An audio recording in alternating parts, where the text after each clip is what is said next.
Olá, aqui quem fala é o professor José João, JJ, e a gente vai continuar a nossa disciplina de Geoquímica de Superfície. Na aula de hoje, a gente vai abordar um tema extremamente interessante, que é a composição isotópica.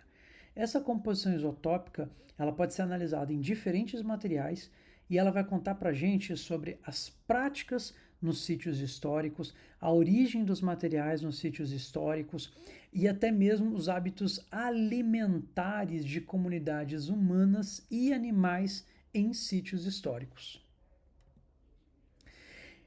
Para falar de composição isotópica, a gente tem que começar falando o que é isótopo. E aí vamos fazer uma aula bem rapidinha de química, né? Só para lembrar o que é um isótopo. Um isótopo, ele nada mais é do que uma variação do mesmo elemento químico. E essa variação está relacionada com o número de prótons e nêutrons que eu tenho dentro do núcleo de um elemento químico. Então, vejam para essa figura que eu tenho aí três isótopos: carbono 12, carbono 13 e carbono 14. E a gente tem os prótons e os nêutrons. Os prótons, vocês conseguem ver que os três isótopos têm o mesmo número, ou seja, todo átomo de carbono possui 6 prótons dentro do seu núcleo. Porém, a gente consegue ver que existe uma variação do número de nêutrons. E aí estão os isótopos. Os isótopos são marcados por variações no número de nêutrons que a gente tem dentro do núcleo. Como o nêutron não tem carga, a gente não considera que ele está mudando o elemento químico. Então a gente tem basicamente o mesmo elemento químico, mesmo que o número de nêutrons seja diferentes. Mas para a gente não falar que é tudo igual, a gente chama de isótopo. A gente marca que existe uma pequena variação daquele elemento químico.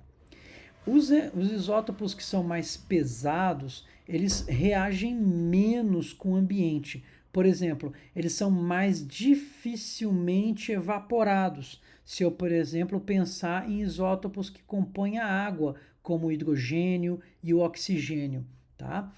E os isótopos mais leves, eles passam ou eles reagem mais facilmente. Então, da mesma forma, átomos e isótopos de hidrogênio e oxigênio, quanto mais leves, mais rapidamente e facilmente vão ser evaporados.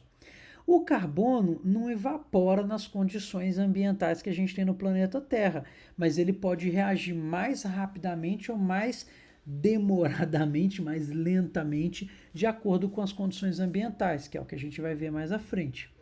Outra coisa muito importante é que os isótopos eles também têm variações da sua abundância.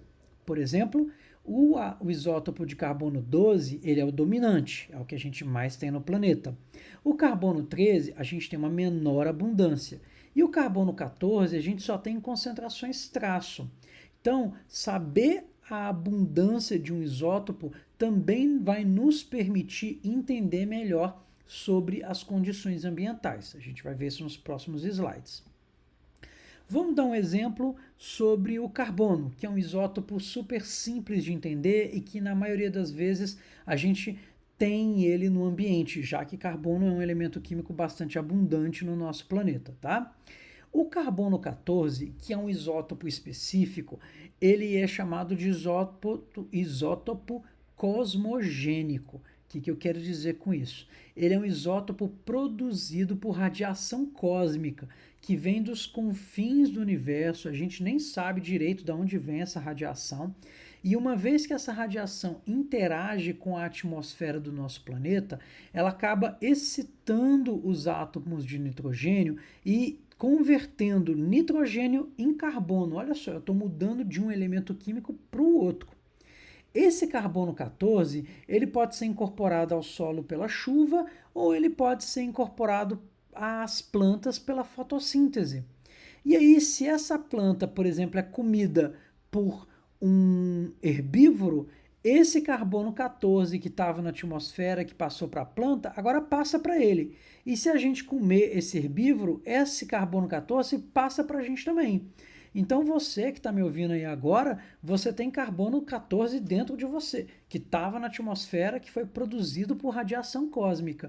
E esse carbono 14 só vai começar a acabar depois de um tempo, na verdade, depois de 50 mil anos que você morrer ou que você parar de se alimentar, tanto de plantas quanto de animais, tá bom? E aí é uma coisa muito interessante, porque a gente pode usar esses isótopos para entender melhor o próprio ambiente. Como assim, Jota? A gente sabe que pelas diferenças entre o carbono 12 e o carbono 13, já que eles reagem de formas diferentes, algumas plantas vão ser mais ricas em carbono 13 e outras mais ricas em carbono 12. Por exemplo, plantas que são típicas de ambientes mais secos, que são as gramíneas, as herbáceas, típicas de ambientes savânicos, como o cerrado e até mesmo a caatinga, elas são mais ricas em plantas que fazem a fotossíntese do tipo C4. E a gente consegue detectar isso direitinho pelo teor ou pela variação da composição isotópica de carbono. Por outro lado, a gente consegue também identificar plantas que são típicas de ambientes florestados, como a Mata Atlântica, como a Floresta Amazônica, porque lá são tipicamente plantas do tipo C3, que tem uma composição isotópica muito bem definida. E a gente consegue também definir qual que é a posição daquele animal na cadeia trófica, porque a gente sabe que as plantas são bem pobres em nitrogênio 15, mas que na medida que eu passo para os herbívoros e para os carnívoros, o delta nitrogênio 15 tende a aumentar. Então eu consigo entender, por exemplo, se um animal ele era carnívoro ou era herbívoro, e eu consigo também identificar se uma população humana comia carne, se ela caçava ou se era só coletadora, ou se ela só coletava frutas e vegetais para se alimentar. Essa composição isotópica ela é muito bem conhecida para todos os elementos químicos. Aqui eu estou dando um exemplo especificadamente do carbono e vocês conseguem ver que madeira, carvão, plantas, CO2 vulcânico produzido por vulcões, carbonatos, qualquer tipo de material que tenha carbono, a gente consegue determinar a composição isotópica dele. A gente sabe a mesma coisa para o nitrogênio e a mesma coisa para qualquer elemento químico que tenha isótopo. Isso é um rastreador muito interessante para a gente entender aquele ambiente, né? E aí, por exemplo, vamos dizer que eu vou a um sítio histórico e eu acho uma ossada e eu quero entender um pouco melhor sobre os hábitos e os costumes e as práticas daqueles seres humanos. Eu consigo, logicamente, sair procurando e tentar determinar o tipo de hábito que aquelas pessoas tinham. Mas isso se torna muito mais forte, fácil e confiável se eu consigo fazer análises que vão determinar o hábito, análises químicas, isotópicas, que vão determinar o hábito dessas pessoas. Então, por exemplo, se eu determinar algumas análises e perceber que essa população humana é rica em carbono que está associado a carbono de plantas C4, eu sei que essa população vivia em ambientes áridos, então eu tenho uma grande abundância de carbono 12 em relação ao carbono 13.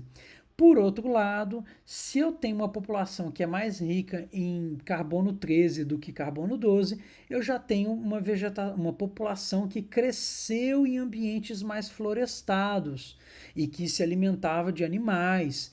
E por outro lado, se eu tenho uma população humana que é bem rica em nitrogênio e que tem valores intermediários de carbono, eu sei que era uma população que se alimentava basicamente de frutos do mar ou de um ambiente lacustre ou mesmo lagunar, fluvial. Eles tiravam seus alimentos basicamente da hidrosfera. A gente consegue detectar isso pela composição isotópica.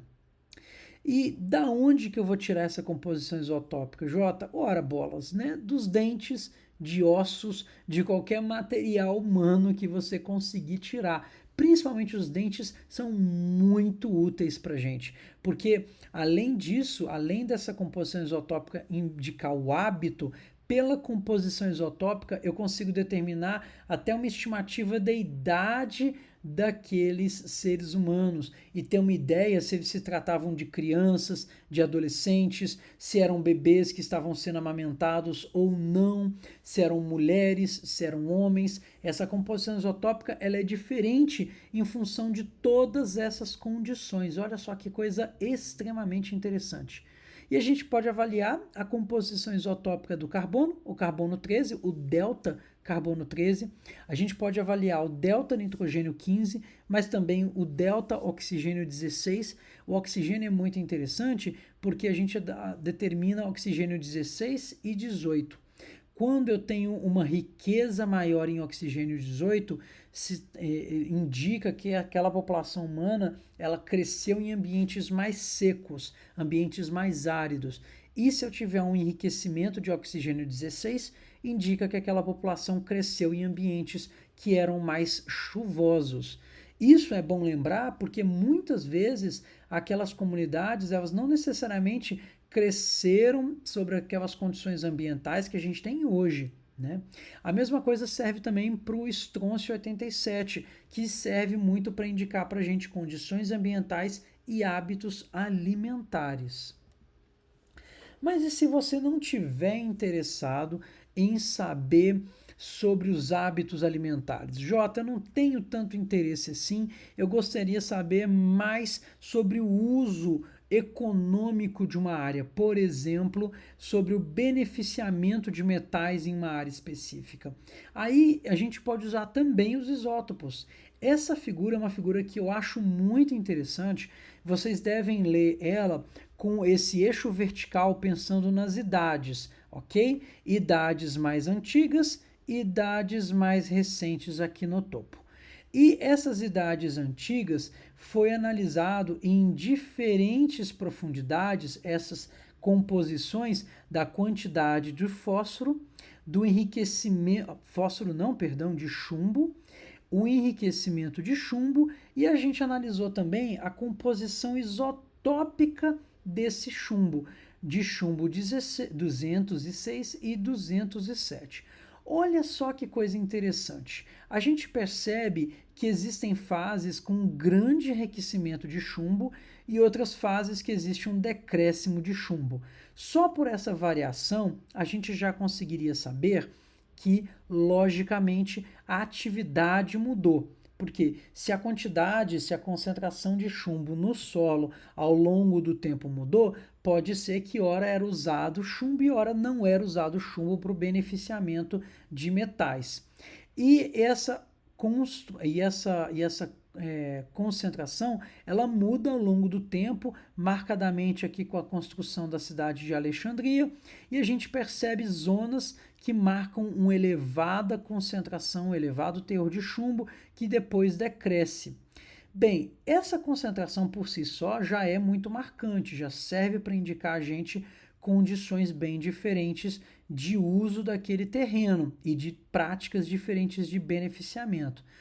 Porém, contudo, todavia, outra coisa que é muito interessante é a gente avaliar a composição isotópica desse chumbo. Por quê? A composição isotópica do chumbo vai marcar chumbos que vieram de locais diferentes. Como assim, Jota? Quer dizer que materiais foram extraídos de locais diferentes e utilizados para beneficiamento dos materiais. E aí é que eu marco, por exemplo, essas zonas com uma maior quantidade de chumbo 216 e outras zonas com uma menor quantidade de chumbo 216 e uma maior quantidade de chumbo 217. Essa variação entre essa fase e essa fase, por exemplo, elas marcam zonas onde o material utilizado era diferente, era extraído de locais diferentes. Olha que coisa extremamente interessante. E aí eu consigo, lógico, através de outras análises, rastrear a origem desse material. Mas eu já sei, com base nisso, que o beneficiamento de metais ao longo do tempo foi feito com materiais retirados, extraídos de locais diferentes, através de técnicas diferentes. A gente pode fazer não só com chumbo, mas também com cobre, com cádmio, com a prata, com zinco, com mercúrio, arsênio, com qualquer elemento químico que vocês imaginarem. Conhecer a composição isotópica nos permite conhecer sobre hábitos e práticas utilizadas em um sítio. E tá, Jota, adorei, mas como é que eu faço isso? A gente já viu basicamente essa técnica. A gente vai basicamente pegar a nossa amostra, um pedacinho de dente, um pedacinho de osso ou um pedaço de material como uma ferramenta construída. Vamos digerir ou dissolver esses materiais em um micro-ondas e levar uma solução líquida para fazer análise elementar. Essa análise elementar vai ser feita no ICP-MS, que vocês já conhecem, que a gente discutiu na aula passada, que é basicamente um elemento químico que vai servir para separar materiais de massas diferentes. Como a gente está falando de um isótopo é justamente um elemento químico que tem massas diferentes, carbono 12, 13 e 14. Basicamente, são diferenças de massa, diferenças na quantidade de prótons mais nêutrons que eu tenho no meu núcleo. Então, eu posso usar essas diferenças para separar esses elementos químicos no meu equipamento, no meu ICP-MS. E aí, por exemplo, eu posso determinar a quantidade de oxigênio 12 e depois de oxigênio 13. E pela variação entre esses dois isótopos, eu sei se aquela população humana crescia num ambiente mais florestado, mais seco, qual era o tipo de alimentação que eles tinham, qual era a idade, qual era o gênero e quais eram as práticas daquela comunidade. Ou eu posso separar isótopos como o chumbo 216 e 217 e saber qual era a origem do material que estava sendo usado em diferentes práticas de beneficiamento de metais. Pessoal, eu sei que esse é um assunto bem denso, eu sei que às vezes pode ser um pouquinho complicado, então eu vou alimentar vários textos complementares no PVA-NET Moodle com diferentes finalidades e isótopos utilizados, para que vocês possam enriquecer e ver mais exemplos de condições onde esse tipo de material pode ser utilizado, beleza? Então, eu agradeço e vejo vocês. Até logo!